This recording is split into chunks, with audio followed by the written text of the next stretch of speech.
Okay. ప్రభు నామంలో మరొకసారి మనందరూ కూడా నూతన సంవత్సరంలో ఈ మొదటి ఆదివారం దినాన మనందరూ కూడా సజీవ లెక్కలోంచి ప్రేమ చేత మనందరికి సమకూర్చున్న ఆ నమ్మకమైన దేవాదేవునికి ఇంతకన్నా కృతజ్ఞతలు చెల్లించే వారుగా ఉన్నాను.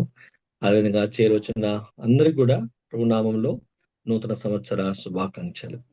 దేవుడి సమయంలో దేవుని వాక్య నిమిత్తము ముందుకు వెళ్ళే ముందు దీని యొక్క వాక్యం నుంచి మనం కొన్ని వచనాలు మనం చదువుకుందాం. అందుని బట్టి చిన్న ప్రార్థన దేవుని సహాయం నిమిత్తం ప్రార్థన చేసుకుందాం. ప్రేమ గల పరలోకపు తండ్రి, సర్వశక్తి గల దేవ, సర్వోన్నతుడా, సర్వకృపాని తండ్రి, నిన్న నేడు నిరంతరం ఏకరీతిగా ఉన్న దేవ, నీకే వేవేల కోట్ల స్తోత్రించుకుంటున్నాం. అయ్యా, మీ మంచితనము, మీ నమ్మకత్వము, మీ విశ్వాసతను బట్టి, మీ ప్రేమను బట్టి, మట్టి మానవులైన మమ్మల్ని మీరు ప్రేమించి, మీరు మమ్మల్ని జ్ఞాపకం చేసుకొని, ప్రభా నూతన సంవత్సరంలో ప్రవేశపెట్టడానికి ఇచ్చిన కృపను బట్టి, ఆ భాగ్యాన్ని బట్టి, అయ్యా మొదటి పునరుద్ధానంలో ప్రభా నీ వాక్యం ధ్యానించడానికి, నీ మాటలు, నీ ప్రేమను రుచి చూడడానికి మాకిచ్చిన గొప్ప సదుపాయాన్ని బట్టి తండ్రి, నీకే వేల వేల కోట్లాది స్తోత్రించుకుంటున్నాం. నిజంగా తండ్రి, మానవుల మా పక్షాన మీరు చూపిన ప్రేమ, మీ కృప, మీ వాత్సల్యతను బట్టి, మీ నమ్మకతను బట్టి, మీ విశ్వాసతను బట్టి తండ్రి, నీకే వేల వేల కోట్లాది స్తోత్రించుకుంటున్నాం. అయ్యా మరొకసారి అయ్యా నూతన సంవత్సరం 4వ దినంలో ప్రభావ ఈ విధంగా నీ సన్నిధిలో చేరి నీ వాక్యమును నేర్చుకోవడానికి మాకు ఇచ్చిన ఈ గొప్ప భాగ్యాన్ని బట్టి నీకే స్తోత్రాలు.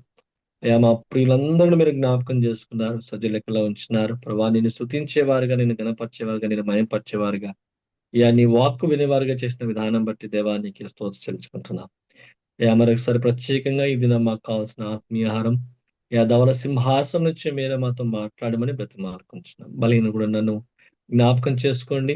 మీ శిల చెట్లు నన్ను మరుగుపరచండి ప్రవ్వా. మరి మీరే ధవల సింహాసనం నుంచి స్పష్టంగా నీ వాక్యం ద్వారా మాతో మాట్లాడమని బ్రతిమాలుకుంటున్నాం. యా నీ ప్రజల మధ్య నిలబడడానికి ఎటువంటి యోగ్యత ధన్యత లేని వాడని ప్రభా, యథార్థంగా నీ సన్నిధిలో ఒప్పుకుంటూ నీ వైపు చూస్తున్నాను, కృప చూపించి సహాయం దయచేయండి ప్రభా. ఏ విధంగా ఈ సంవత్సరం అంతా నీ కొరకు మేము జీవించాలో అయ్యా మాకు తెలియచేయమని బ్రతిమాలకుంటూ ఆశ్చర్య వచ్చిన బిడ్డలు బట్టి స్థుతిస్తూ కనపరుస్తూ ప్రతి అంధకార శక్తులు, చీకటి శక్తులు నడని యేసు క్రీస్తు అతి పరిశుద్ధ నామంలో బంధించి వేస్తున్నాం ప్రభా. సంపూర్ణమైన ఆత్మస్వాస్థ్యం దయచేయండి. సమయాన్ని ఆశకరంగా, దీవెనకరంగా, మేలుకరంగా మార్చమని బ్రతిమాలకుంటున్నాం. దేవానికి స్తోత్రం చెల్లించుకుంటూ ముందున్న సమయాన్ని మీ చేతికి అప్పగించుకుంటూ సమస్త మహిమ ఘనత ప్రభావాలు మీకు ఆర్పిస్తూ నడని యేసు క్రీస్తు అతి పరిశుద్ధ నామమున ప్రార్థించి సమర్పించి అడిగి వేడుకొని పొందున్నాం తండ్రి. ఆమేన్. ఇదిన వాక్య భాగంగా లూకాసు వార్త 13వ అధ్యాయం, లూకాసు వార్త 13వ అధ్యాయం 8వ వచనము మనం అందరం కలిసి చదువుకుందాం. లూకాసు వార్త 13వ అధ్యాయం 8వ వచనం. అయితే వాడు అయ్యా, నేను దాని చుట్టూ త్రవ్వి ఎరువు వేయమట్టుటకు ఈ సంవత్సరం కూడా ఉండనిమ్ము. మరొకసారి లూకాసు వార్త 13వ అధ్యాయం 8వ వచనం మరొకసారి చదువుదాం. అయితే వాడు అయ్యా, నేను దాని చుట్టూ త్రవ్వి ఎరువు వేయమట్టుకు ఈ సంవత్సరం కూడా ఉండనిమ్ము. తోటమాలి యజమానితో పలుకుతున్న మాట. తోటమాలి అంటున్నాడు, అయ్యా, నేను దాని చుట్టూ త్రవ్వి ఎరువు వేయమట్టుకు ఈ సంవత్సరం కూడా ఉండనిమ్ము. ప్రభు నిన్ను నన్ను కూడా ఈ సంవత్సరం కూడా సంవత్సరం చూడడానికి, ఈ సంవత్సరంలో జీవించడానికి తోటమాలైన అనగా మన ప్రభు అయిన యేసు క్రీస్తు వారు మన పక్షంన తండ్రి అయిన దేవునికి విజ్ఞాపన చేసిన వాడుగా ఉన్నాడు. ఎందుకు ఈ విజ్ఞాపన చేస్తున్నాడంటే, పై వచనంలో మనం చూసినప్పుడు యజమానుడు ఆ ద్రాక్ష తోటలో ఒక అంజూరపు చెట్టును నాటుతూ వచ్చినాడు. ఆ తోటలో ఒక అంజూరపు చెట్టు మధ్యలో నాటుతూ వచ్చినాడు. 3 సంవత్సరాల నుంచి ఫలాల కోసం వెతుకుతూ వచ్చినాడు. యజమానుడు ఆ అంజూరపు చెట్టుకి దగ్గరికి వచ్చి ఏదైనా ఫలం ఆ చెట్టు ఫలించిందా లేదా అని చెప్పి పరీక్షిస్తూ, ఆశిస్తూ, వెదుగుతూ వచ్చినాడు. ఎన్ని సంవత్సరాలు వెదుగుతూ వచ్చినాడంటే 3 సంవత్సరాల నుంచి అంజూరపు చెట్టు యొక్క ఫలం కోసము ఆయన వెదుగుతూ వచ్చినాడు. వెతుకుతూ వచ్చినాడు. ఎంతో, ఎంతో నిరుత్సాహంతో విసిగిపోయిన వాడిగా 3 సంవత్సరాల నుంచి అంజూరపు చెట్టుకి నేను వెతుకుతూ ఉన్నాను. కానీ ఆ అంజూరపు చెట్టులో ఫలాలు ఏమాత్రము లేవు అని చెప్పి ఆ తోటమాలితో అంటున్న మాట, ఈ అంజూరపు చెట్టు 3 సంవత్సరాలు ఎలాంటి ఫలము నాకు ఇవ్వలేదు. కాబట్టి ఎందుకు భూమి వ్యర్థం కావాలి, దీన్ని నరికివేయమని చెప్పేవాడుగా ఉన్నాడు. ఎప్పుడైతే ఈ ఆజ్ఞను తోటమాలికి చెప్తూ వచ్చినాడో, అప్పుడు ఈ తోటమాలి ఈ మాట పలుకుతూ వచ్చినాడు. యజమానితో పలుకుతూ వచ్చినాడు. విసిగిపోయిన, అలసిపోయిన, ఫలాలు ఆశించి వెతికినప్పటికీ ఫలాలు ఇవ్వలేని చెట్టు కోసము ఈ తోటమాలి మరొకసారి యజమానితో వేడుకుంటున్నాడు. అయ్యా, ఒక్క సంవత్సరం నాకివ్వు. దాన్ని చుట్టూ త్రవ్వుతాను, ఎరువు వేస్తాను. ఒక్క సంవత్సరం గడువు నాకివ్వు. కింది వచనంలో చూసినట్లయితే అది ఫలించినా సరే, ఒకవేళ ఫలించకపోతే దాన్ని నరికి వేద్దామని చెప్పి తోటమాలి యజమానితో చెప్తూ వస్తున్నాడు. ఈ తోటమాలి మన ప్రభువైన యేసుక్రీస్తు వారు. ఈ యొక్క యజమానుడు తండ్రి అయిన దేవుడుగా అనేక సంవత్సరాల నుంచి మన జీవితంలో ఫలాలను కోరుకునేవాడుగా ఉన్నాడు. నిజంగా నా జీవితంలో తండ్రి ఎంతగానో వెతుకుతూ ఈ సంవత్సరమైన ఫలాలు మన జీవితంలో ఉన్నాయో లేవో, ఆయన ఆశించిన ఫలం మన జీవితంలో ఉందో లేదని మన జీవితాన్ని వెతుక్కుంటూ వచ్చినవాడు అంజూరపు చెట్టు వలె మన జీవితంలో ఎలాంటి ఫలాలు లేని కానాన్ని బట్టి విసిగిపోయి ఆయన నరికివేయడానికి సిద్ధంగా ఉన్నాడు. అప్పుడు తోటిమాలైన ప్రభువైన యేసుక్రీస్తు వారు తండ్రి యొక్క కుడి పార్శ్వన కూర్చొని, అయ్యా, ఇంకొక సంవత్సరం 2020 సంవత్సరాలు అయిపోతూ వచ్చినాయి. ఈ 2026 సంవత్సరమైన ఒక్క సంవత్సరం నాకివ్వు. మంచిగా తవ్వుతాను, చుట్టూ త్రవ్వుతాను, మంచిగా ఎరువు వేస్తాను. ఫలిస్తున్న ఆశ నాలో ఉంది. తప్పక ఫలిస్తుంది. ఫలించినా సరే, ఫలించకపోతే నరికి వేద్దామని చెప్పేవాడిగా ఉన్నాడు. అందునిమిత్తమే ఈ నూతన సంవత్సరం ప్రభు మనకు దయా కిరీటంగా నూతనమైన కార్యాలు, నూతనమైన ఫలాలు మన జీవితంలో ఫలించాలని ఆశతో మనలందరూ కూడా నూతన సంవత్సరంలో ప్రవేశపెట్టిన వాడిగా ఉన్నాడు. ఈ సంవత్సరంలో ఆయన కొరకు ఫలించాలని తోటమాలిన ప్రభువైన యేసుక్రీస్తు వారు ఆశతో మన వైపు చూచేవాడిగా ఉన్నాడు. ఎవడైతే ఆశతో చూస్తూ ఉన్నాడో ఆయన కొరకు ఆత్మీయ ఫలాలు మనం ఫలించాలని ప్రభు కోరుకునేవాడిగా ఉన్నాడు. నిజంగా ఏంటి ఆ ఫలాలు అంటే, అంజూరు యొక్క పండ్లు కాదు గాని, ఆత్మీయమైన ఫలాలు మన జీవితంలో నిజంగా క్రీస్తు బిడ్డలంగా ప్రభు యొక్క రక్తంలో కొనబడిన బిడ్డలముగా ఆత్మీయమైన ఫలాలు మన జీవితంలో ఫలిస్తున్నామా లేదో, లేదా కలిగి ఉన్నామా లేమో ప్రభు ఎతికేవాడుగా ఉన్నాడు. మనకు బాగా పరిచయం ఆత్మ ఫలాలు. గల్తీయుల రాసిన పత్రిక 5వ అధ్యాయం 22లో 9 ఆత్మ ఫలాలు ఉన్నాయి. ఆ 9 ఆత్మ ఫలాలు నిజమైన క్రైస్తవునిలో, అనగా క్రీస్తు యొక్క బిడ్డలో, క్రీస్తు యొక్క స్వరూపంలో మార్చబడుతున్న బిడ్డలో ఈ 9 ఆత్మ ఫలాలు మన జీవితాల్లో ఉండాలని తండ్రి దేవుడు ఆశపడేవాడుగా ఉన్నాడు. అంజూరపు యొక్క చెట్టును చూసినట్లయితే ఈ 9 ఫలాల్లో కూడా ఒక్క ఫలం కూడా అది కాయని పరిస్థితిలో ఉంది. ఒక్క ఫలం కూడా ఇవ్వలేని పరిస్థితిలో ఉంది. అందుకే ఆ యజమానుడు ఎంతో నిరుత్సాహపడుతూ నీళ్ళు వచ్చినాడు. ఇస్తావా? నీళ్ళున్నాయా? విసిగిపోతూ వచ్చినాడు. ఉన్నాయి కానీ చల్లగా 3 సంవత్సరాల నుంచి ఆయన వెతుకుతూ వచ్చినాడు. కానీ ఈ 9 ఫలాల్లో ఒక్క ఫలం కూడా అంజూరపు చెట్టు ఇయలేకపోయింది. లేకపోతే ఒక్క ఫలం కూడా అంజూరపు చెట్టు ఇయలేకపోయింది. యజమానుడు విసిగిపోయి నరికించమని ఆజ్ఞయిస్తూ వస్తున్నాడు. కానీ తోటమాలి మరొక సంవత్సరం ఇవయ్యా, నేను చుట్టూ త్రవ్వుతాను, మంచి ఎరువేస్తాను, చుట్టూ కంచెనిస్తాను, చుట్టూ భద్రత ఇస్తాను. ఈ సంవత్సరం చుట్టూ మంచి నీరు కడతాను. ఈ సంవత్సరమైన ఈ 9 ఫలాలలో కనీసం ఒక్క ఫలమైన అది ఇస్తుందేమో. ఫలించినట్లయితే మిగతా ఫలాల నిమిత్తం ఫలింపచేయడానికి జీవింపచేద్దాం. ఒకవేళ 9 ఫలాల్లో ఒక్క ఫలం కూడా లేకపోతే నరికి వేద్దామని చెప్పి ఒప్పందం చేసుకున్నవాడిగా ఉన్నాడు. ఒకవేళ ఆ అంజూరపు యొక్క స్థానంలో నన్ను మనం పెట్టుకున్నట్లయితే, ఆ తోటమాలి ప్రభువైన యేసుక్రీస్తు వారు తండ్రితో పలికినట్టుగా ఈ సంవత్సరమైన ఫలం ఫలించినా సరే, ఫలించకపోతే నరికివేదమనే ఒప్పందంలోనికి తోటమాలి యజమానితో చేసిన వాడిగా ఉంటున్నాడు. ఇంకో మాటలు మనం చెప్పాలంటే, తోటమాలి కూడా తన ప్రయాసను బట్టి, తన ప్రేమను బట్టి, తన శ్రమను బట్టి, తన కష్టాన్ని బట్టి ఈ సంవత్సరం కూడా నేను కూడా చూస్తానయ్యా, నేను కాపుదలకు చేస్తానయ్యా, నీరు కడతాను, ఎరువేస్తాను, మంచిగా త్రవ్వి భద్రత పరుస్తాను. ఎందుకంటే 3 సంవత్సరాలు ఫలాలు లేనిగా చూస్తూ వస్తున్నాను. ఈ సంవత్సరమైనా నువ్వు కోపం ఇస్తున్నావు, నరికేమైనా ఆజ్ఞ ఇస్తున్నావు. కానీ నేను శ్రమపడి ఒక్క ఫలమైనా తీసుకోవడానికి అని చెప్పి ఆయన ప్రయాసపడేవాడుగా ఉన్నాడు. ఒకవేళ ఆయన ప్రయాసంలో కూడా ఫలం లేకపోతే తండ్రితో అనగా యజమానితో కలిసి నరికి వేయడానికి సిద్ధపడతాడని చెప్పి, విసిగిపోయిన జీవితంలో ఇక మారరు, మార్పు చెందదు. ఈ చెట్టులోంచి ఫలాలు మనము అపేక్షించలేమని చెప్పే నిర్ణయాన్ని తీసుకొని నరికి వేయడానికి లేతే ఆ తోటలోంచి తీసివేయడానికి వారు సిద్ధపడేవారుగా ఉన్నారు.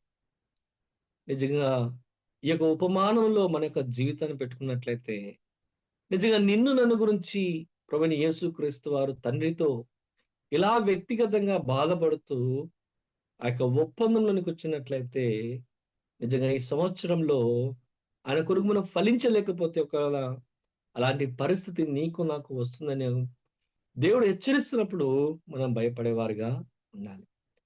నిజంగా ఆ ఆత్మీయమైన ఫలాలు క్రీస్తు యొక్క బిడ్డలో, క్రీస్తు యొక్క కుమారుడిగా, పిల్లలుగా, క్రైస్తవులుగా పిలుస్తున్న మనలో ఈ 9 ఫలాలు కూడా ఉండాలని ప్రభువు కోరుతూ వస్తున్నాడు.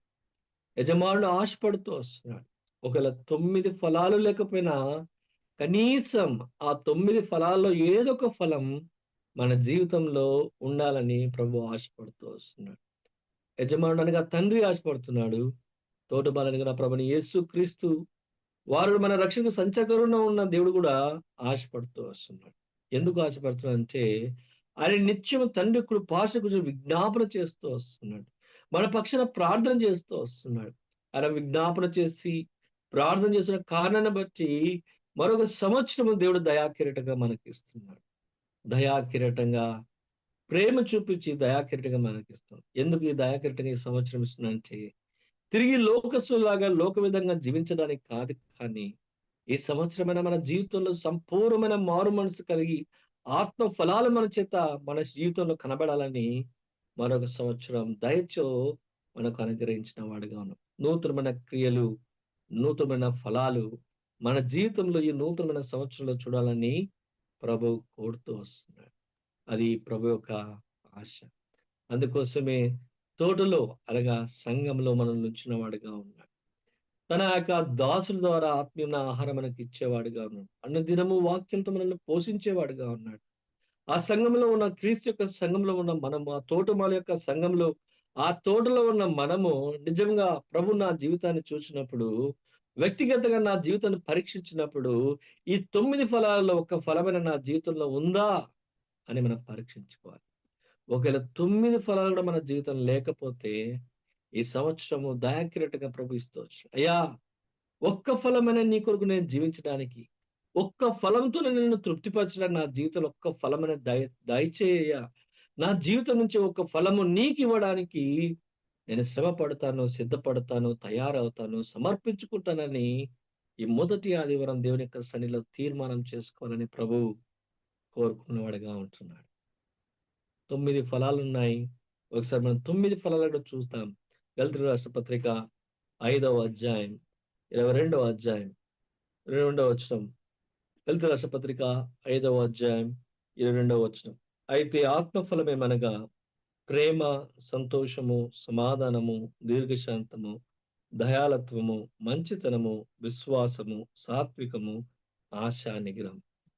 వ్యక్తిగతంగా గత సంవత్సరాలు మనం పోల్చుకొని ఈ 9 ఫలాలు మన జీవితంలో ఉన్నాయో లేదో మనం పరీక్షించుకోవాలి. ఈ 9 ఫలాలు వ్యక్తిగతంగా మనం అనుభవిస్తున్నామో లేదో మనము పరీక్షించుకోవాలి. ఈ 9 ఫలాలు మన జీవితంలో మన కుటుంబ సభ్యులు ఈ ఫలాలు మన జీవితంలో చూస్తున్నారో లేదో మనం పరీక్షించుకోవాలి.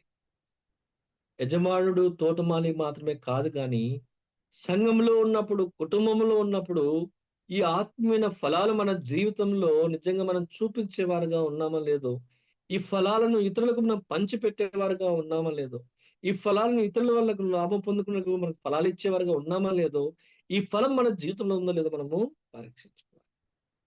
ఎందుకు పరీక్షించాలంటే తండ్రైన దేవుడు, కుమారుడైన ప్రభువైన యేసుక్రీస్తు వారు కూడా ఒక దినాన మన జీవితాన్ని పరీక్షించి మన జీవితంలో ఈ ఫలాలు ఉన్నాయో లేదో అని చూసేవారుగా ఉన్నారు. ఈ ఫలాలు మన జీవితంలో ఉండాలని ఆశపడి వారు ఎంతగానో శ్రమ పడేవారుగా, ప్రయాసపడేవారుగా ఉన్నారు. ఆ తోట చుట్టూ కంచె వేసి కాపులు కాస్తున్నారు. ఆ తోటకు నీరు కడుతున్నారు, ఎరువు వేస్తున్నారు, వారు శ్రమ పడుతూ వస్తున్నారు. రేయింబగలు కావలి కాస్తూ వస్తున్నారు. ఏ క్రూర జంతువు, ఏ ఒక మృగము వచ్చి ఆ చెట్టును చిన్నాభిన్నం చేయకుండా, ఆ తోటను నాశనం చేయకుండా తోట చుట్టూ కంచె వేస్తూ వస్తున్నారు.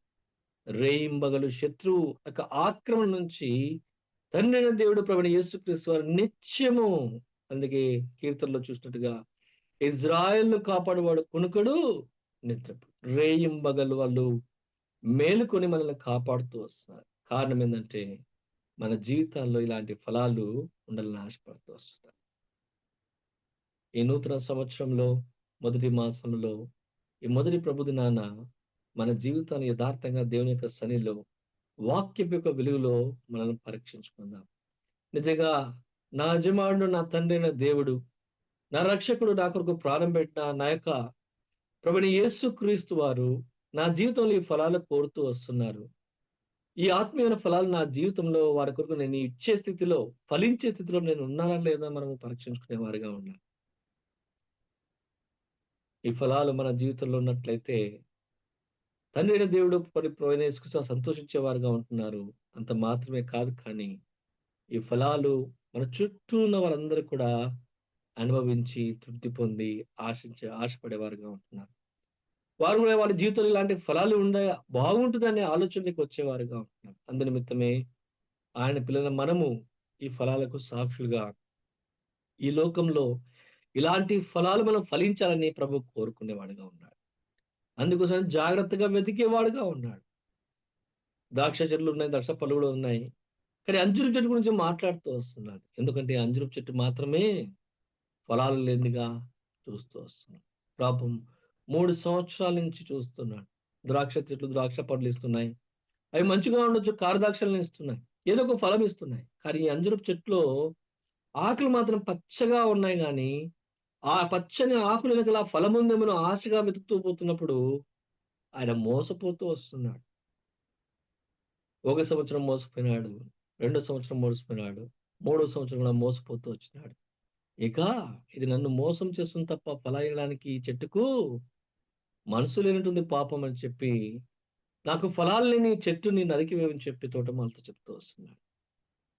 నిజంగా వ్యక్తిగతంగా మన జీవితాలు మనం పరీక్షించుకుందాం. క్రైస్తవులుగా క్రీస్తు యొక్క ప్రేమను అనుభవిస్తున్నాం మనము, క్రీస్తు యొక్క మా స్వరూపంలోకి మార్చబడుతున్నాం మనము. నిజంగా ఇలాంటి ఆత్మీయ ఫలాలు వ్యక్తిగతంగా మన జీవితంలో, నా జీవితంలో చూపించేవాడిగా ఉన్నా లేదా వ్యక్తిగా మనం పరీక్షించుకునే వారుగా ఉండాలి. ఇవి ఎంతో చక్కటి ఫలాలు. ప్రేమ అనే ఫలము, సంతోషము, దీర్ఘశాంతము, సమాధానము, దయాలతో మంచితనం, విశ్వాసం, సాత్విక, ఆశ, నిగ్రహం. లోకంలో ఒకరిని చూసినట్లయితే కరువైన కనబడని ఫలాలు.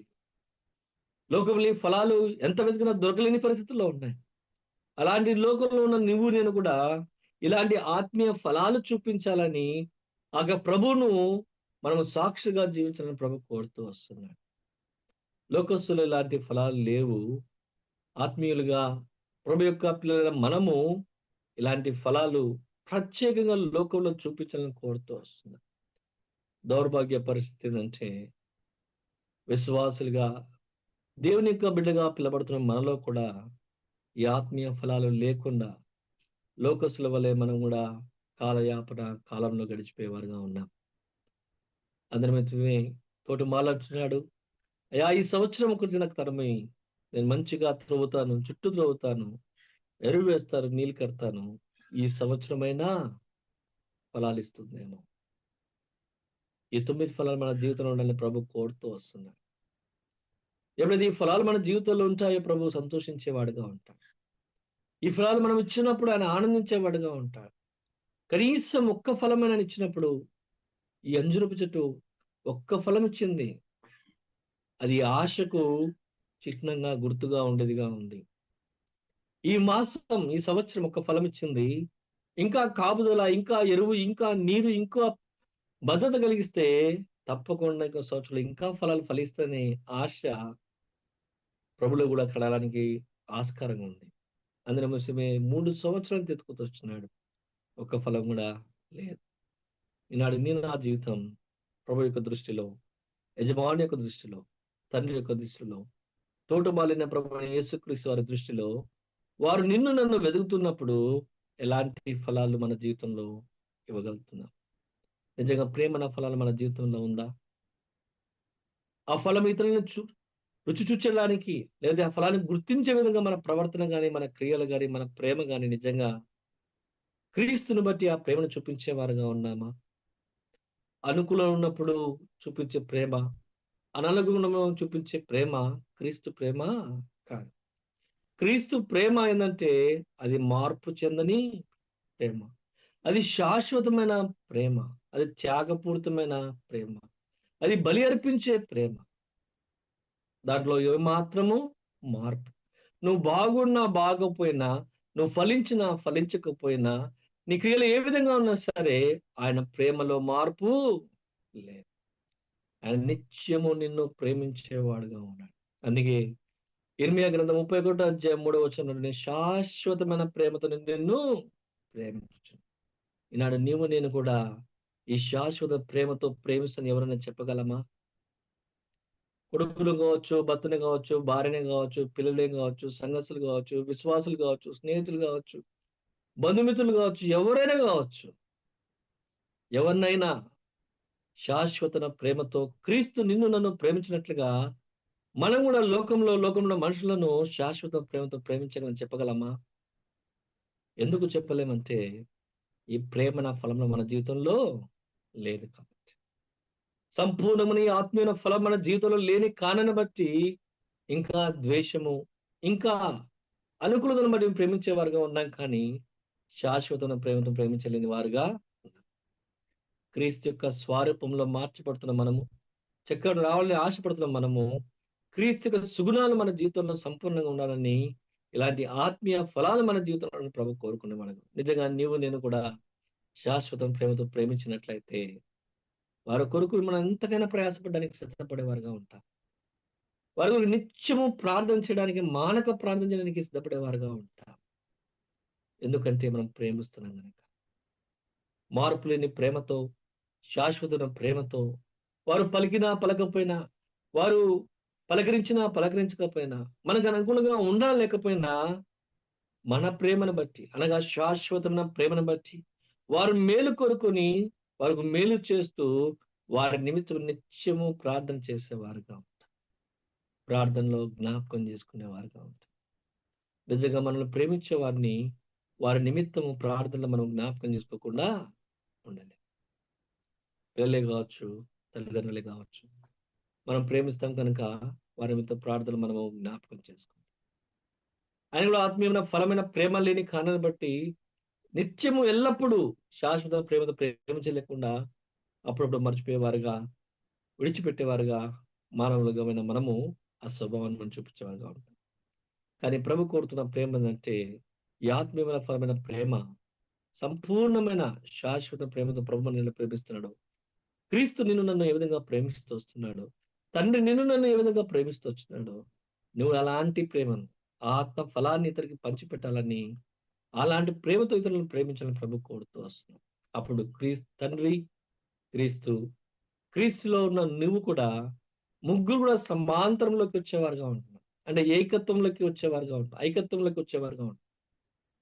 అప్పుడు నిన్ను చూసినప్పుడు క్రీస్తు చూసినప్పుడు, క్రీస్తు చూసినప్పుడు తండ్రి చూసినట్లుగా నీవు నేను కూడా క్రీస్తును తండ్రిని చూపించడానికి మాదిరిగా ఉండేవారుగా ఉంటాం.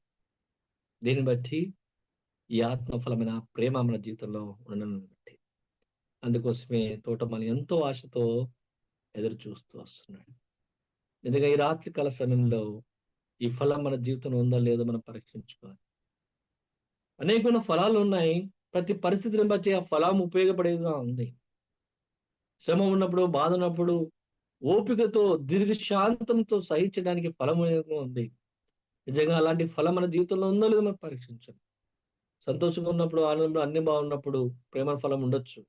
ఒకవేళ బాధ, వేదన, కష్టం ఉన్నప్పుడు నా దేవుడు నమ్మకమైన దేవుడు, వాగ్దానం చేసిన నమ్మకమైన దేవుడు, ఆయన చేస్తాడు, నాకు తోడుగా ఉన్నాడు అనే దీర్ఘశాంతంతో ఓపిక తన వైపు చూసే ఫలం మన జీవితంలో ఉండాలి.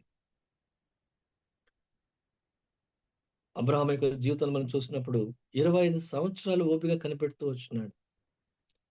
ఈనాడు అబ్రహాం యొక్క జీవితంలో కొన్ని విషయంలో నేను ధ్యానం చేస్తున్నప్పుడు, ప్రభు బయలుపరుస్తున్నప్పుడు తన ప్రవర్తన ఎంతో భిన్నంగా ఉంది. ఒక సందర్భాన్ని బట్టి తన ఓపిక, తన దీర్ఘశాంతము, తన యొక్క సహనం ఎంత గొప్పదో దేవుడు తేటగా బయలుపరుస్తూ వస్తున్నాడు.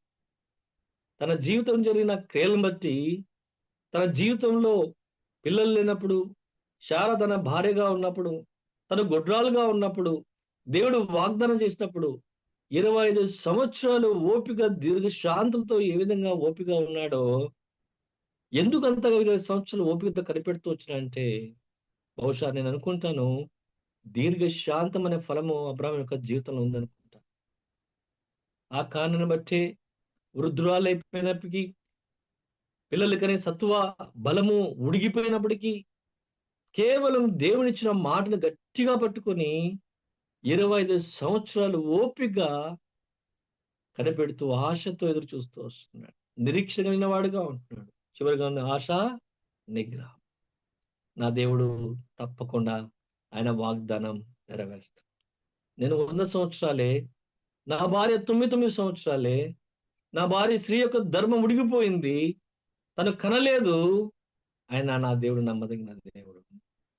నా దేవుడు వాగ్దానం చేసినాడు. 75 సంవత్సరాల్లో నా దేవుడు నాకు వాగ్దానం చేసి, నా గర్భాన నాకు కుమారుడుగా ఉంటారని చెప్పి స్వాస్థ్యం ఇస్తా అని చెప్తారు. ఆకాశ నక్షత్రాలు ఇసుక రేలు చూపించి నీ సంతానం ఇంత గొప్పగా అవుతుందని చెప్పిన వాగ్దానం నేను జ్ఞాపకం చేసుకుంటూ, ఈ ఆశా నిగ్రహమైన ఫలము తన జీవితంలో కానని బట్టి దీర్ఘశాంతంతో ఓపికతో కనిపెడుతూ వచ్చినాడు. ఎప్పుడైతే ఈ ఫలం అబ్రాహాం యొక్క జీవితంలో చూపిస్తూ వచ్చినాడో, ప్రభు తన జ్ఞాపకం చేసుకొని 100వ సంవత్సరంలో చక్కటి కుమారుని ఇస్తూ వచ్చినాడు. దేవునికి అసాధ్యమైనది ఏదీ లేదు. నిజంగా ఈ ఆత్మీయ ఫలాలు మన జీవితంలో కనబడినట్లయితే, ఆయన మన జీవితంలో అసాధ్యమైన వాటిని కూడా సాధ్యం చేసేగల సామర్థ్యం గల దేవుడిగా ఉన్నాడు. ఆయన మన పక్షాన పోరాడడానికి, మన యొక్క బలహీనతలు, మన యొక్క కొదువలు, మన యొక్క అవమానాలు తీసివేసే సామర్థ్యం గల దేవుడిగా ఉన్నాడు. ఎప్పుడు తన శక్తి మన జీవితంలో సంపూర్ణం చేస్తాడంటే, ఆశ్చర్యకార్యాలు, అద్భుతకార్యాలు మన జీవితంలో ఎప్పుడు చేస్తాడంటే, ఏ 9 ఫలాలు మన జీవితంలో మనం ఆయన కొరకు ఫలించినప్పుడు. ఈ దీర్ఘశాంతము, ఆశా నిగ్రహం అనే ఫలాలు మన జీవితంలో కలిగి ఉన్నప్పుడు, అబ్రహాము యెహోవా మాట నమ్మెను, అతడు నీతిమంతుడిగా తీర్చబడతాడు. ఆయన మాట ఇచ్చినాడు, ఆయన మాటను నమ్ముతూ వచ్చినాడు. తన శరీరాన్ని బట్టి కానీ, తన వయస్సు బట్టి కానీ, ఇతరుల పరిస్థితులను బట్టి కానీ, ఏ విషయాన్ని బట్టి కూడా తన చంచలమైన మనసులకు లేనివాడుగా ఆయన మాటని నమ్ముకుంటూ వచ్చినాడు. ఆయన మాట మీద ఆధారపడుతూ వచ్చినాడు. ప్రభు ఈ సంవత్సరంలో మనకు కూడా వాగ్దానం ఇస్తూ వచ్చినాడు. 31వ తారీఖు రాత్రి మనం అందరం కూడా వాగ్దానం చేసుకున్నాం. కానీ అబ్రహాం వలె దీర్ఘశాంతం, ఆశానికరమైన ఫలాము మనతో ఉన్నట్లయితే, ఆయన ఇచ్చిన వాగ్దానం మనం గట్టిగా పట్టుకొని ప్రార్థనలో మనం కొనసాగే వారిగా ఉంటాం. ఒకవేళ అలాంటి ఫలాలు మన జీవితంలో లేకపోతే 31 రాత్రి తీసుకున్న వాగ్దానంగానే ఉండిపోతుంది. అదే వాక్యంగానే ఉండిపోతుంది. మన జీవితంలో ఏమాత్రము సంపూర్ణ నెరవేర్చడానికి ఆస్కారం ఉండదు. ఎందుకు? ఈ ఆత్మీయ ఫలాలు మన జీవితంలో లేని కారణాన్ని బట్టి. ఒకవేళ నీ నా జీవితంలో ఈ ఆత్మీయ ఫలాలు ఉన్నట్లయితే, దేవుడు ఇచ్చిన వాగ్దానం ఎత్తిపట్టుకుని దీర్ఘశాంతంతో, ఆశా నిగ్రహంతో ప్రభాను వాగ్దానం చేస్తూ వచ్చిన 31 రాత్రి నేను ఆశతో నీ శరీరంలో కనిపెడుతూ ప్రార్థన చేస్తూ ప్రభా నీ వాక్య కోసం, నీ వాగ్దానం కోసం చూస్తూ వచ్చిన ప్రభాని వాగ్దానం ఇస్తూ వచ్చిన నమ్ముచున్నా. ఈ సంవత్సరంలో ఈ వాగ్దానం సంపూర్ణంగా నెరవేరుస్తున్న నమ్మిక నాకుంది. విశ్వాసంతో నేను కనిపెడతాను. విశ్వాసంలో, ప్రార్థనలో నేను ఎదురు చూస్తూ వస్తాను. ప్రభా తప్పకుండా నువ్వు నెరవేరుస్తావు. నిరీక్ష కలిగి ఆయన మీద ఆధారపడినప్పుడు, ఆయన వైపు చూసినప్పుడు ఆయన వాగ్దానం ఇచ్చిన నమ్మదగిన దేవుడుగా ఉన్నాడు. అది తప్పకుండా నెరవేర్చేదాడు. అందుకే విలాపవాక్యం 3వ అధ్యాయంలో మనం చూసినట్లుగా ఆయన ఎంతైనా నమ్మదగిన దేవుడుగా ఉన్నాడు. ఆయన మనం నమ్మినట్లయితే ఆయన వమ్మి చేసే దేవుడు కానే కాడు. ఆయన నమ్మదగిన దేవుడుగా, అటువంటి నమ్మకంతో ఆయన వైపు చూడాలంటే ఈ ఫలాలు మన జీవితంలో కనబడేవిగా ఉండాలి. ప్రభు ఈ రాత్రి మనతో మాట్లాడుతున్నప్పుడు నిజంగా ఈ ఫలాలు మన జీవితంలో ఉన్నాయా లేదో పరీక్షించుకుందాం. నిజంగా ఎంతో చక్కటి ఆత్మ ఫలాలు. ఈ ఫలాలన్నీ కూడా మన జీవితంలో ఉంటే మన జీవితం ఎంతో అద్భుతంగా ఉంటుంది. ఇతరులకు ఎంతో ఆశ్చర్యకరంగా ఉంటుంది. అది చూడడానికి కూడా ఎంతో చక్కగా ఉంటుంది. చూడండి, ఒక మామిడి చెట్టు, ఆ మామిడి చెట్టు నుండి పచ్చగా మంచిగా పండ్లన్నీ చెట్టు నుంటే ఎంత చక్కగా మనం సంతోషిస్తాం. ఎంత చక్కటి చెట్టు. చెట్టు నిండా పండ్లున్నాయి. అన్ని పండ్లు మనం తినలేం కానీ అన్ని పండ్లు కడుతున్న చెట్టు చూసి ఎంతో సంతోషించేవారుగా ఉన్నాం. ఒక చెట్టులోని పండ్లుని కాలం మీద పండ్లని చూసి సంతోషించినప్పుడు, ఆత్మీయ ఫలాలు మన జీవితంలో ఉన్నప్పుడు, మన ఇరుగు పొరుగు వాళ్ళు, సంఘము, కుటుంబము, చివరికి దేవుడు ప్రభువైన యేసు క్రీస్తు వారు కూడా ఈ సంపూర్ణమైన ఫలాలు నింపిన వ్యక్తిని చూసినప్పుడు ఎంతగానో సంతోషించేవారుగా ఉన్నారు. యజమానికి అలాంటి సంతోషం లేదు. పచ్చని అంజూరపు చెట్టు చూస్తున్నాడు గాని ఒక్క ఫలం కూడా లేదు. రుచి చూడడానికి కూడా ఒక ఫలం కూడా ఇవ్వలేని స్థితిలో ఉంది. విసిగిపోతూ వచ్చినాడు. ఏ విధంగా ఉంది మన జీవితం? ఈ నూతన సంవత్సరమైన సంపూర్ణమైన మారు మనసు పొంది, ప్రభువా ఈ సంవత్సరమైన నీ కొరకు మంచి ఫలాలు అనగా ఈ 9 ఆత్మీయ ఫలాలు నేను ఫలించాలయ్యా. ఇన్ని సంవత్సరాలను కాపాడుతూ వచ్చినావు. ఇన్ని సంవత్సరాలు పోషిస్తూ వచ్చినావు. ఇన్ని సంవత్సరాలను భద్రపరుస్తూ వచ్చినావు. ఒక్క ఫలం కూడా నీకు ఇవ్వలేకపోయానయ్యా. నన్ను క్షమించు. నన్ను మార్చు. ఈ సంవత్సరం నీ కొరకు ఒక్క ఫలమైన, కనీసం ఒక్క ఫలమైన, అన్ని ఫలాలు ఉండాలని ఆశపడుతున్నాను. కానీ బలహీనుడు కనుక కనీసం ఒక్క ఫలంతో నిన్ను తృప్తిపరచడానికి, నిన్ను ఆనందపరచడానికి నన్ను జ్ఞాపకం చేసుకో. యథార్థంగా సన్నిధిలో మనం కనిపెట్టి మనం కోరుకున్నప్పుడు, అడిగినప్పుడు, ఆశపడినప్పుడు ఆశ గల ప్రాణాన్ని తృప్తిపరిచే దేవుడుగా ఉన్నాడు. అడిగిన వాటికంటే ఊహించిన వాటికి అత్యధికంగా దయచేసుకోడు. ఒక్క ఫలం అడుగుతున్నావేమో, నమ్మకంగా దేని వైపు చూస్తూ ప్రభు ఒక్క ఫలమైన నీ కోసం నేను ఫలించాలని గుండెల్లో భారంతో, విశ్వాసంతో, నమ్మకంగా యథార్థంగా దేవుని కోసం కనిపెడుతున్నట్లయితే ఒక ఫలం కాదు కానీ అడిగిన వాటికి నచ్చిన చేసే దేవుడు నీ జీవితంలో 9 ఫలం కూడా ఫలించడానికి అనే సామర్థ్యం గల దేవుడుగా ఉన్నాడు. ఆయన అనుకూలపరుస్తాడు, ఆయన ఎరువు వేస్తాడు, ఆయన నీరు కడతాడు. ఆత్మీయ ఆహారం వాక్యం నీకు ఇచ్చేవాడిగా ఉన్నాడు. ఆయన కాపు కాసేవాడిగా ఉన్నాడు, భద్రపరిచేవాడిగా ఉన్నాడు. 9 ఫలాలు ఫలించడానికి ప్రభు ఆస్కారం ఇచ్చేవాడిగా ఉన్నాడు. బైబిల్ గ్రంథంలో ఒక వ్యక్తి ఉన్నాడు. చూడండి, ఆదికాండం 26వ అధ్యాయం. ఆదికాండము 26వ అధ్యాయం. ఆదికాండం 26వ అధ్యాయం. ఇస్సాకు యొక్క జీవితం చూసినప్పుడు 26వ అధ్యాయం 12వ వచనం. ఇస్సాకు ఆ దేశం ముందున్న వాడై విత్తనం వేసి ఆ సంవత్సరము 100 ఫలము పొందెను. యెహోవా అతన్ని ఆశీర్వదించను గనుక ఆ మనుషుడు గొప్పవాడాయను. చూడండి, ఒక మనుషుడు ఉన్నాడు, ఆయన పేరు ఇస్సాకు.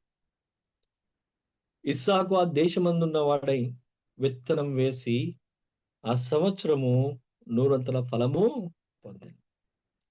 ఎలాంటి దేశం అది? ఎలాంటి సమయం అది?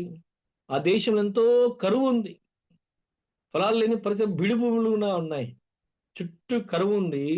అలాంటి కరువు ప్రాంతంలో, కరువు దేశంలో ఇస్సాకు నమ్మకంగా, విశ్వాసంతో విత్తనాలు వేస్తూ వచ్చినాడు. ఎప్పుడైతే విత్తనాలు వేస్తూ వచ్చినాడో 100 ఫలం పొందుకుంటూ వచ్చినాడు. అది వర్షాకాలం కాదు, నదులు పారుతున్న పచ్చటి నీళ్లు వాతావరణం ప్రాంతం కాదు. ఎంతో కరువు ఉంది, నీళ్ళు లేవు, వర్షాలు లేవు, ఎంతో బిడి భూములు ఉన్నాయి చుట్టూ. అయినా కూడా విశ్వాసంతో విత్తనం వేస్తూ వచ్చినాడు. విశ్వాసంతో ఎప్పుడైతే విత్తనం వేస్తూ వచ్చినాడో దేవుడు తన యొక్క పంటను ఎంత పంటలు ఇచ్చాడు? 100 ఫలాన్ని పొందుకుంటూ వచ్చాడు. సంవత్సరం 100 ఫలము పొందారు. ఎంతో చక్కటి మాట. విత్తనం వేస్తూ వచ్చినాడు. బీడు భూమిలో విత్తనం వేస్తూ వచ్చినాడు. కరువు సమయంలో విత్తనం వేస్తూ వచ్చినాడు. దేని మీద నమ్మకం ఉంచి పరిస్థితులు కాదు నా దేవుడు ఏమైనా చేయగల సామర్థ్యం గల దేవుడు అని చెప్పి తండ్రి యొక్క విశ్వాసాన్ని చూచిన కుమారుడనే ఇస్సాకు ఆ కరువు ప్రాంతంలో విత్తనం వేస్తూ వచ్చినాడు. అక్కడ అన్ని విత్తనాలు వేస్తున్న వారు ఎండిపోతూ వచ్చినాయి, ఫలాలు లేని వారుగా ఉన్నాయి. కానీ విశ్వాసంతో తండ్రి యొక్క బాటలో నడిచిన ఇస్సాకు విశ్వాసంతో నమ్మకంతో ఆ దేవుని తలపోసుకొని విత్తనం వేసినప్పుడు నూరంతల ఫలాన్ని పొందుకున్నవాడుగా ఉంటాడు. కింద రాయబడుతూ వచ్చింది. ఎందుకు? ఆ కారణం ఏంటంటే యెహోవా అతన్ని ఆశీర్వదించడం గనక ఆ మనుషుడు గొప్పవాడు. దేవుడు తోడుగా ఉన్నాడు. ఇస్సాకు దేవుడు తోడుగా ఉన్నాడు. ఆ కరువు దేశంలో, ఆ బీడు ప్రాంతాలలో, కరువు సమయంలో దేవుడు తోడుగా ఉన్నాడు. దేవుడు తోడుగా ఉన్న కారణాన్ని బట్టి, దేవుడు తనను ఆశించిన కారణాన్ని బట్టి ఆ వేసిన విత్తనము 10% కాదు, 30% కాదు, 40%, 60% కాదు, నూరంతల ఫలాన్ని ఆశ్చర్యకరంగా పొందుకుంటూ వచ్చినాడు. నిజంగా చుట్టుపక్కల ఉన్న ప్రజలందరూ కూడా చూచి ఇస్సాకు పంట నూరంతల పంట చూసి ఎంత సంతోషించి ఆశ్చర్యపోయి ఉంటారు. మా యొక్క పొలాలు బిడుగా ఉన్నాయి, కరువుగా ఉన్నాయి, కొద్ది కూడా ఫలం లేదు, ఎండిపోతూ వచ్చినాయి. కానీ ఇస్సాకు విత్తనం వేసినప్పుడు నూరంతల ఫలాలు ఎలా వచ్చిందబ్బా, ఎలా సాధ్యమవుతూ వచ్చింది? ఈ మనుషుడికి, ఈ ఇస్సాకుకి, వేరే దేశం నుంచి వచ్చిన ఈ ఇస్సాకుకి ఈ ప్రాంతంలో, ఈ కరువు సమయంలో, ఈ బీడు భూమిలో విత్తనం వేసే నూరంతల పంట కింద మనం చదువుకుంటూ పోతే అసూయ పడుతూ వచ్చినాడు. ఎందుకు? ఆయన ఫలిస్తూ పోతూ వచ్చినాడు, గొప్పవాడైతూ వచ్చినాడు. నువ్వు ఎలా ఫలిస్తున్నావు? ఎలా గొప్పవాడైతున్నావు? మేము శ్రమ పడుతున్నాం, మేము కష్టపడుతున్నాం, మేము విత్తనాలు ఇస్తున్నాం, మావి ఎండిపోతూ వస్తున్నాయి, మేము నశించిపోతున్నాం. నువ్వు ఫలిస్తూ వస్తున్నావు. దేవుని మీద ఆధారపడి విత్తనం వేసినట్లయితే ఆయన బీడు భూములను పచ్చని తోటలుగా మార్చగల సామర్థ్యం గల దేవుడిగా ఉన్నాడు. ఎండిపోయిన చెట్టును చిగురింపజేయగల సామర్థ్యం గల దేవుడిగా ఉన్నాడు. ఎండిపోయిన ఎముకల్లో జీవం గల దేవుడుగా ఉన్నాడు. హెచ్కేలు మనం చూస్తూ వస్తున్నాం. హెచ్కేలు దేవుడు అడుగుతూ వచ్చినాడు. హెచ్కేలు ఈ ఎండిపోయిన ఎముకలలో జీవం రాగలదా అంటున్నాడు. హెచ్కేలు అంటాడు, ప్రభా అది నీకే తెలుసు, నీకే తెలుసు. ఎంతో కాలం నుంచి ఎండిపోయిన చెల్లా చెదురుగా పడిన ఆ ఎముకల్లో జీవం వచ్చి గొప్ప సైన్యంగా చేసిన దేవుడు నా దేవుడుగా ఉన్నాడు. పరిస్థితులను బట్టి భయపడిన అవసరం లేదు, స్థితిని బట్టి దిగులు పడిన అవసరం లేదు. చుట్టూ కరువు ఉన్నా, నిస్సాయస్థితిలో ఉన్నా, ఎలాంటి పరిస్థితుల్లో ఉన్నా పరిస్థితిని బట్టి భయపడిన అవసరం లేదు. కానీ నమ్మకమైన కాపు కాస్తున్న నీ దేవుని చూచి అయ్యా నేను వేడుకున్నట్లయితే పరిస్థితులు తారుమారు చేయగల సామర్థ్యం గల దేవుడుగా ఉన్నాడు. ఇస్సాకు అదే నమ్ముతూ వచ్చినాడు. నా తండ్రి అబ్రాహాము ఎంతో విశ్వాసం దాని మీద ఆధారపడుతూ వచ్చినాడు. ఆయన జీవితంలో సంపూర్ణమైన మాట నెరవేరుస్తూ ఇచ్చినాడు, వాగ్దానం నెరవేరుస్తూ వచ్చినాడు. ఆ దేవుడు నాకు కూడా తోడుగా ఉన్నాడు. వారిని విత్తనం వేస్తున్నా అని చెప్పి ప్రార్థన చేసి విత్తనం వేశాడు. నూరంతలుగా ఫలం పొందుతూ వచ్చినాడు. నా జీవితంలో కూడా ఇలాంటి నూరంతల ఫలము మనం పొందుకోవాలని ప్రభు కోరుతూ వస్తున్నాడు. ఈ నూతన సంవత్సరంలో ఈ దినము విత్తనం వేసినట్లయితే, విశ్వాసంతో విత్తనం వేసినట్లయితే, ప్రభా ఈ 9 ఫలాలు నా జీవితంలో ఉండాలయ్యా. ఈ 9 ఫలాలను కోరుకుంటున్నావు. ఈ 9 ఫలాలతో నేను తృప్తిపరచాలి, నేను ఆనందపరచాలి. ప్రభా ఈ దినం నేను విత్తనం వేస్తున్నాను, వాక్యమైన విత్తనం నా హృదయంలో నాటుకుంటున్నాను. ప్రభా నువ్వే ఫలాలు చేయగల సామర్థ్యం గల దేవుడు నేను నమ్ముచున్నాను అని విశ్వాసంతో విత్తనం వేసినట్లయితే ఈ 9 ఫలాలు మన జీవితంలో ఉండేవిగా ఉంటున్నాయి. ఈ 9 ఫలాలు మనం చూసినప్పుడు తండ్రి అయిన దేవుడు ప్రభువైన యేసు క్రీస్తు వారు ఎంతో సంతోషించేవారు. ఎందుకు సంతోషిస్తున్నారు? ఆ ఫలాలు ఉంటే వారికి ఏం లాభము? చూడండి, దేవుని యొక్క వాక్యంలో చక్కటి మాట రాయబడుతూ వచ్చింది. యోహాను సువార్త 15వ అధ్యాయం. యోహాను సువార్త 15వ అధ్యాయం.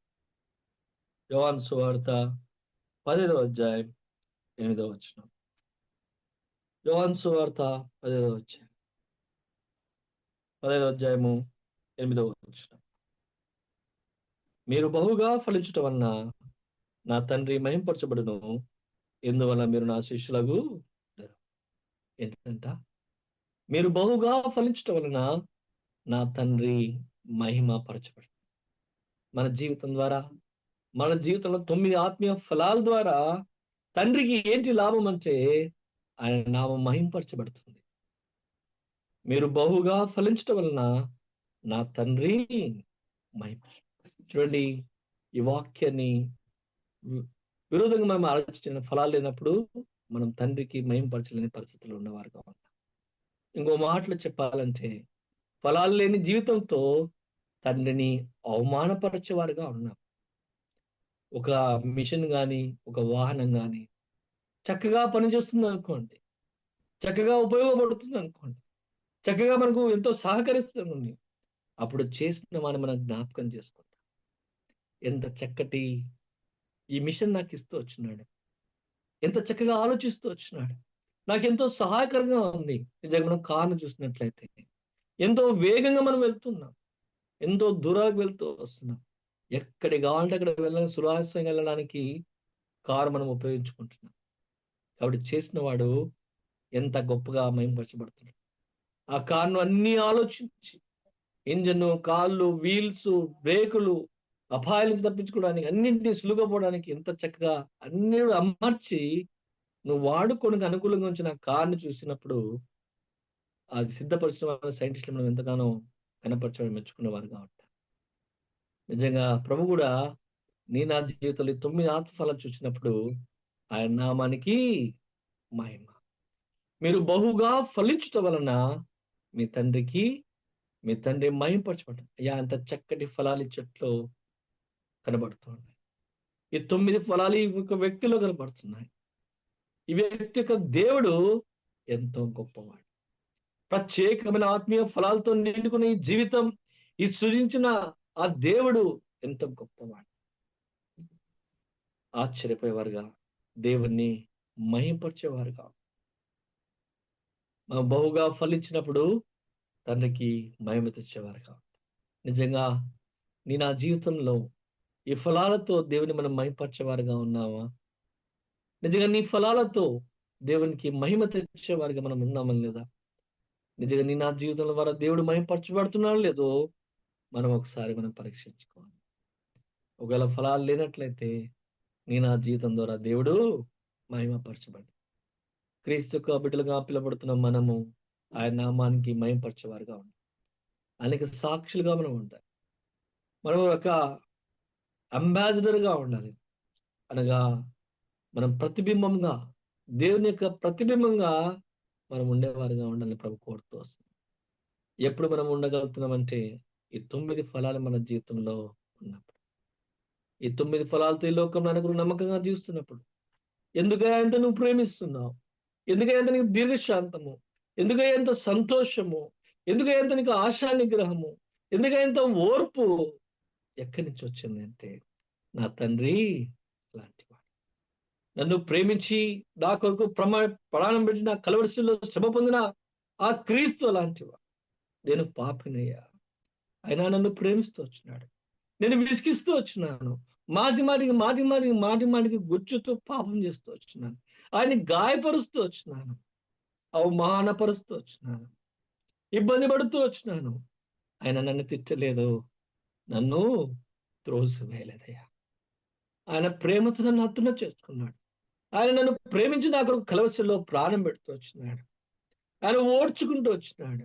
ఆయన దీర్ఘశాంతం చూపిస్తూ వచ్చినాడు.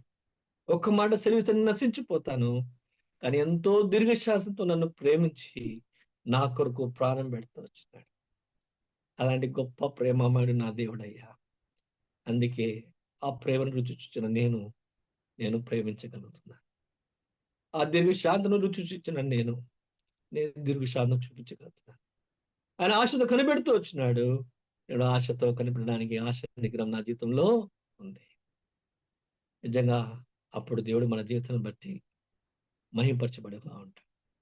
ఆయన గణపరచేవాడిగా ఉంటాడు. అలాంటి సాక్ష్యంతో నేను ఈ సూత్ర సంవత్సరంలో ఈ 9 ఫలాలు మనం కలిగి ఉండాలని ప్రభు కోరుతూ వస్తున్నాడు. ఆ తోట మనం అంటున్నాడు, అయ్యా ఈ సంవత్సరం నాకు ఇవ్వు, నేను మంచి నీరు కడతాను, చుట్టూ త్రవ్వుతాను, నీళ్లు కడతాను, ఎరువు వేస్తాను, ఫలిస్తుంది. ఫలించినప్పుడు నీ నామం కనపరచబడుతుంది. ప్రభు ఇలాంటి ఆత్మీయ ఫలాలు మన జీవితంలో కలిగి ఉండి ఆయన మహింపపరిచేలాగా. యోహాను సువార్త 15వ అధ్యాయం 8వ వచనం, మీరు బహుగా ఫలించుట వలన మీ తండ్రికి మహింపరచు మీ తండ్రి మహింపరచబడతాడు. అందు నిమిత్తమే ప్రభు నిన్ను నన్ను ప్రేమించి ఈ నూతన సంవత్సరంలో సజ్జు లెక్కలు ఉంచిన వాడిగా ఉన్నాడు. నీ జీవితం, నా జీవితం ద్వారా, నీ జీవితంలోని ఆత్మీయ ఫలాల ద్వారా ఆయన నామానికి మహిమ తెచ్చుకోవాలని ఆశపడుతూ వస్తున్నాడు. అంత గొప్ప భారము, ఆశ ప్రభు నీ జీవితంలో, నీ మీద, నీ వైపు చూస్తూ వచ్చినాడు. అనేక సంవత్సరాలు వెతుకుతూ వచ్చినాడు. అనేక సంవత్సరాలు చూస్తూ వచ్చినాడు. కానీ ఇంకా ఆ ఫలాలని కానని బట్టి మరొక సంవత్సరం కూడా దయాకిరీటంగా ఇస్తూ వచ్చినాడు. ప్రభు మనతో మాట్లాడుతున్నప్పుడు నిజంగా మన జీవితాలు మనం పరీక్షించుకొని, ప్రభు ఒక్క ఫలంతో నేను తృప్తిపరచినా లేదా, ప్రభు నా జీవితం ఫలాలే లేవు, నన్ను కనికరించు, నువ్వు దయ చూపించి కరుణించి మనకు సంవత్సరం ఇచ్చినావు. ఈ సంవత్సరంలో నన్ను ఫలించి నిన్ను గణపరిచేవాడిగా, నిన్ను మహింపరిచేవాడిగా, ప్రభా నిన్ను స్తుతించేవాడిగా నన్ను చేయని చెప్పి, నీ కొరకు సాక్షిగా జీవించాలని చెప్పి ఈ రాత్రికాల సమయంలో ఆయన సన్నిధిలో వేడుకొని మన జీవితాలను మార్చుకొని ఇలాంటి ఫలాలతో అనేకమైన ఆత్మలను ఆకర్షించాలని, క్రీస్తు యొక్క ప్రేమను చూపించాలని ప్రభు కోరుతూ వస్తుంది. ఇలాంటి ఫలాలు మన జీవితంలో ఉన్నప్పుడు, క్రీస్తు కొరకు సాక్షులుగా ఉన్నప్పుడు, అనేకులు క్రీస్తు యొక్క ప్రేమకు సమీపస్తులుగా చేసేటప్పుడు మన తండ్రి ఎంతగానో సంతోషించేవాడిగా, మయంపరిచేవాడిగా ఉంటాడు. అలాంటి ఆశతో, అలాంటి భారంతో ప్రభు మనల్ని వెతుకుతూ మన వైపు చూస్తూ వస్తున్నాడు. దాయకరిగా నూతన సంవత్సరం ఇస్తూ వచ్చినాడు. వాక్య బలిలో మన జీవితాలు పంచుకొని ముందున్న ఈ సంవత్సరం అంతా ప్రారంభంలోనే ప్రభు మనతో మాట్లాడిన రీతిగా, ప్రభువా ఈ సంవత్సరం నీ కొరకు నేను ఫలించడానికి సహాయం చేయి. ఆత్మఫలాలు 9 ఉన్నాయి. నెలకొక ఫలాలు అనుకున్న 9 నెలలు గడిచిపోతాయి. ఫలమంతా సంవత్సరం అంతా కూడా ఫలాలతో నిండుకొని ఉండాలని ప్రభు ఆశపడుతూ వస్తున్నాడు. అట్టి ఫలభరిత జీవితంతో ప్రభు కొరకు నమ్మకంగా జీవిస్తూ మన ఫలభరిత జీవితం ద్వారా దేవుని మయంపరచడానికి ప్రభు మనకు సహాయం చేయను గాక. చిన్న ప్రార్థన చేసుకుందాం. ప్రేమ గల పరలోకపు తండ్రి, సర్వశక్తి గల దేవ, సర్వోన్నతుడ, సర్వకృపానిధిగల తండ్రి, నిన్న నేడు నిరంతరం ఏకరీతికున్న దేవా, నీకే వేవేల కోట్లాది స్తోత్రం. నీ ప్రేమ ఎంతో గొప్పది.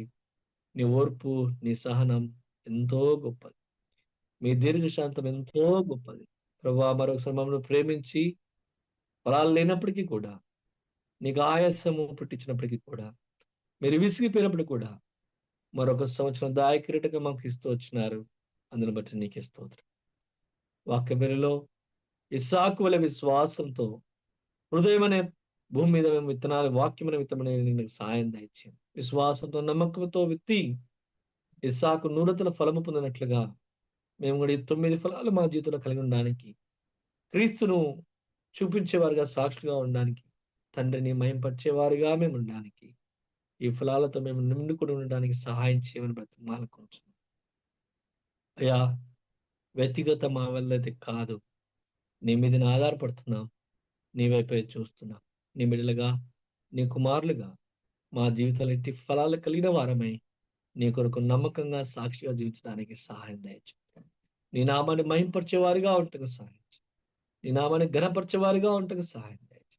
అట్టి ధన్యత మాకు దయచేసి ఈ సంవత్సరంలో నీ కొరకు ఫలించడానికి సహాయం దయచేయని బతిమాలకొనుచు, సంపూర్ణంగా అలాంటి జీవితం మాకు దయచేసి నమ్ముచు, మీ చేతికి అప్పగించుకుంటూ మాకు ఇచ్చిన శ్రేష్టమైన సమయాన్ని బట్టి స్తుతిస్తూ గణపరుస్తూ సమస్త ఆ మహిమ ఘనత ప్రభావాలు మీకు ఆరోపిస్తూ నాయన యేసు క్రీస్తు అతి పరిశుద్ధ నామమున ప్రార్థించి సమర్పించి అడిగి వేడుకొని పొందున్నాం తండ్రి. ఆమేన్.